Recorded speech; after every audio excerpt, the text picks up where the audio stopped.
Hi hello வணக்கம். இது உங்கள் சிவி ஜோன். எல்லாரும் எப்படி இருக்கீங்க? இப்போ பற்றின ஒரு சம்பவம், அதாவது மனசு விட்டு பேசிக்கிறாங்க ரெண்டு பேர். ரொம்ப நல்லா இருக்குது, பார்க்கறது ரொம்ப சந்தோஷமாக இருக்குது. ராணுவம் வந்துட்டு முத்துக்குமரன்கிட்ட, முத்து இன்றைக்கி நீ பேசுகிற பற்றியா ரொம்ப நல்லா இருந்துச்சு, ரொம்ப தெளிவாக பதில் கொடுத்தா, ரொம்ப நல்லா இருந்துச்சு அப்படின்றாரு. எதை பற்றி பேசுகிறாங்க அப்படின்னா, மஞ்சரி வந்துட்டு இந்த ஃபுட்டை வேஸ்ட் பண்ணக்கூடாதுன்னு ஒரு விஷயத்தை வந்து வைக்கிறாங்க. அருண் வந்துட்டு பிடிவாத குணமாக என்ன பண்ணுறாரு, இல்லை எல்லாருக்குமே வந்து நான் ஒரு பவுல்னு ஒரு கணக்கு வச்சுருக்கேன், இதை நீங்கள் வேஸ்ட்டு பண்ணாலும் சரி, இது மூலமாக ஒரு பெரிய பிரச்சனை வரும், அதனால் வேஸ்ட் ஆனாலும் பரவாயில்ல, அதை நான் இப்படி தான் கொடுப்பேன்றாரு. ஒரு அடமெண்ட்டோடான ஒரு விஷயத்தான் அந்த விஷயத்தை வச்சு சொல்கிறார். அதுக்கு வந்து சரி தீபக் கேப்டனாக இருக்காரு, அவர் வந்து ஏதாவது ஒரு நல்ல தீர்ப்பு கொடுப்பாராம் பார்த்தீங்கன்னா, அவரும் வந்துட்டு எனக்கு சண்டை வேண்டாம், அது அவங்களோட இஷ்டம், அதை அவங்க வேஸ்ட் பண்ணுறது வேஸ்ட் பண்ணாது அவங்களோட இஷ்டம், நான் அதுக்கு நான் ஒன்றும் பண்ண முடியாது அப்படின்னு அவரும் சொல்லிடுறாரு. ஆனால் அவர் சொல்லிட்டார், முத்துக்குமரன் வச்சு செஞ்சார். அது எப்படி நீ சொல்லுவேன்? இதில் இந்த ப்ரொவிஷனில் என்னுடைய பங்கு இருக்குது, நானும் இந்த ரேஷன்களை வந்து இது பண்ணியிருக்கேன், நானும் வந்து சம்பாரிச்சிருக்கேன் அப்படின்னும் போது இந்த மாதிரி பொது சொத்தை வந்து நீ வேஸ்ட் பண்ணக்கூடாது அப்படின்னா, நாங்கள் 2 பேர் பேசும்போது நீ எப்படி உள்ளே வரலாம் அப்படின்னு அவர் கலாய்க்கிறார். அது அவருக்கு ரொம்ப ஹர்ட் ஆகிடுச்சு.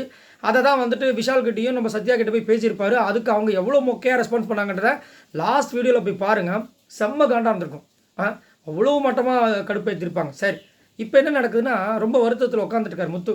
அப்போ ராணுவ போயிட்டு பேசும்போது ராணுவ வந்து தெளிவுபடுத்துறாரு, முத்து நீ ஒன்றும் வரி பண்ணிக்காத, ரொம்ப நல்லா பேசுனேன், தெளிவாக இருந்துச்சு உன்னோட, அப்படி தான் பேசணும் அப்படின்போது அவர் சொல்கிறார், இல்லை ராணவ், நம்ம வந்து பொய் பொருட்டெல்லாம் பண்ண போகிறது கிடையாது, உள்ளதை உள்ளபடி சொல்ல போகிறோம், இருக்குன்னா இருக்குது, இல்லைன்னா இல்லை.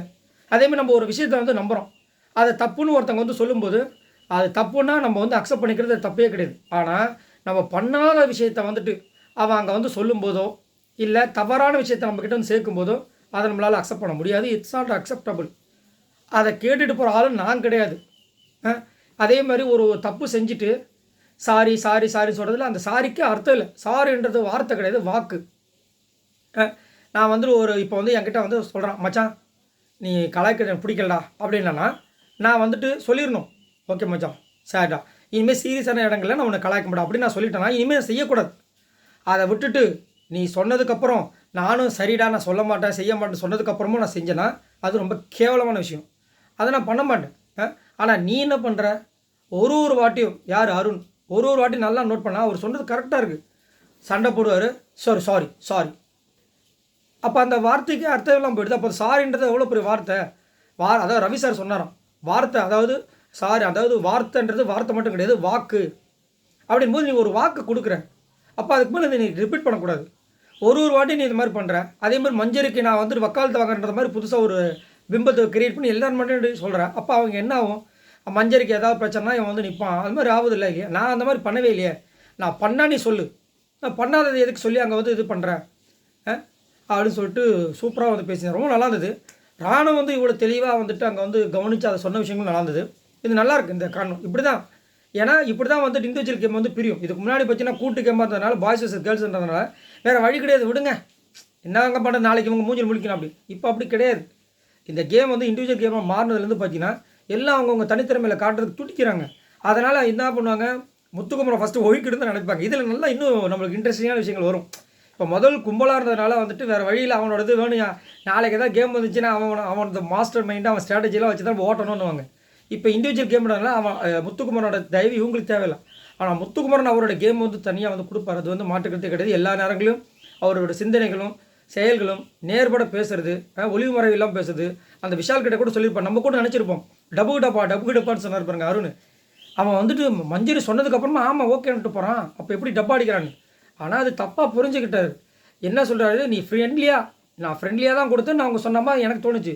அப்புறம் மஞ்சரியாக வந்து இல்லை நான் ஃப்ரெண்டுன்ற காரணத்தால் தான் கொடுத்தேன்னு சொன்னதுக்கப்புறம் நான் வந்துட்டு அவர்கிட்ட ஓகே சாரின்னு சொல்லிட்டு தானே பண்ணேன், இதில் என்ன தப்பு இருக்குது, இதையும் பெருசாக பண்ணேன் எப்படி அப்படி மாதிரி சொல்லியிருந்தேன். ரொம்ப நல்லா இருந்தது இந்த கான்வர்சேஷன், பார்க்கும்போது ரொம்ப நல்லா இருந்துச்சு. இதுதான் வந்து நான் சொல்கிறேன், அதாவது இந்த மாதிரி 2 பேர் உட்காந்து பேசுகிறாங்க, அதில் முத்துக்குமரன் இருக்காருன்னா இந்த மாதிரி விஷயங்களில் பேசுவாரே தவிர அவன் எப்படி பண்ணான் பார்த்தியா, அவன் ரொம்ப ஒஸ்ட்டு, அவனை விடவே கூடாது, அவனை தூக்குறான், உடைக்கிறான், அடிக்கிறான், முறிக்கிறான், இந்த மாதிரி பேசுறதே கிடையாது. அதனால தான் முத்துக்கு வந்துட்டு நிறைய பேர் வந்துட்டு ஆதரவு கொடுத்துட்ருக்காங்க. நேற்று கூட சௌந்தர்யா விஷயத்தில் வந்துட்டு அவர் வந்து டப்புன்னு ஒரு வாய் விட்டார், ஒரு காமெடியாக விட்டார். ஆனாலும் வந்துட்டு என்ன பண்ணுறாங்க, மக்கள் சப்போர்ட் பண்ணாங்க. இல்லைங்க அந்த மாதிரி ஆள் கிடையாதுங்க, அவர் அந்த மாதிரி ஆள் கிடையாது, நீங்கள் உங்களுக்கு தெரியாதா அப்படின்றாங்க. ஏன்னா அந்த நல்ல மனசு இருக்கிறதுனால அவர் ஏதோ விளையாட்டாக சொல்லிட்டாருங்க, அவர் மனுஷன் தானே, ஜாலியாக வரும் இல்லை, அந்த மாதிரி சொல்லிட்டாரு, இதையே பெருசுப்படுத்துறீங்கன்னு சொல்கிறாங்க. இதே வேறு யாரும் சொல்லியிருந்தாங்கன்னா கூட சேர்ந்து ஆமாங்க அவன் சொல்கிற ஆள் தாங்க, சொல்லாமல் இருந்தால் கூட அவங்க சொல்லியிருப்பாங்க அப்படின்வாங்க. ஸோ இதுதான் நம்மளோட கேரக்டரைசேஷன். ஸோ கேரக்டரைசேஷனில் இந்த பிக் பாஸ் வீட்டுக்குள்ளே அப்படியே வேறு மாதிரி இருக்கார் முத்துக்குமரன், ரொம்ப சூப்பராக இருக்குது. அவருக்கு நம்ம சப்போர்ட் பண்ணும்போது ரொம்ப மனநிறைவாகவும் இருக்குது. ஒரு சில பேர் முத்துவோட பிஆர்ன்றாங்க, பிஆர்லாம் கிடையாது. இப்போ நேற்று வந்து அவர் பேசினா நம்ம கழுவி ஊற்றுறோம். ஆனால் அதுக்கு வந்து இந்த வருது பாருங்கள் சப்போர்ட் எவ்வளோ அழகாக இருக்கு பாருங்கள். சரி, நீங்கள் உங்களோட கமெண்ட்ஸை சொல்லுங்கள். நேற்று அருணுக்கும் முத்துக்கும் வஞ்சருக்கும் நடந்த விஷயங்கள் பற்றி என்ன நினைக்கிறீங்க? அதில் தீபக் வந்துட்டு ஒரு முழுமையான ஒரு தீர்வு சொல்லாமல், ரேஷனிங் ஆமாம் வேஸ்ட் பண்ணக்கூடாதுன்னு சொல்லாமல் சண்டை போடாதீங்க அப்படின்னு சொல்லி அதை முடித்தார். அதில் வந்து அருணை வந்து சாரி உண்மையாக பண்ணல அப்படின்னு வழக்கம் போல் ஒரு சாரியை வச்சுறாரு. இதை பற்றி என்ன நினைக்கிறீங்கன்றதை சொல்லுங்கள். இந்த வீடியோக்கு லைக் தட்டி விடுங்க. மறக்காமல் நம்ம சேனலை சப்ஸ்கிரைப் பண்ணுங்கள். பாய் நண்பர்கள்.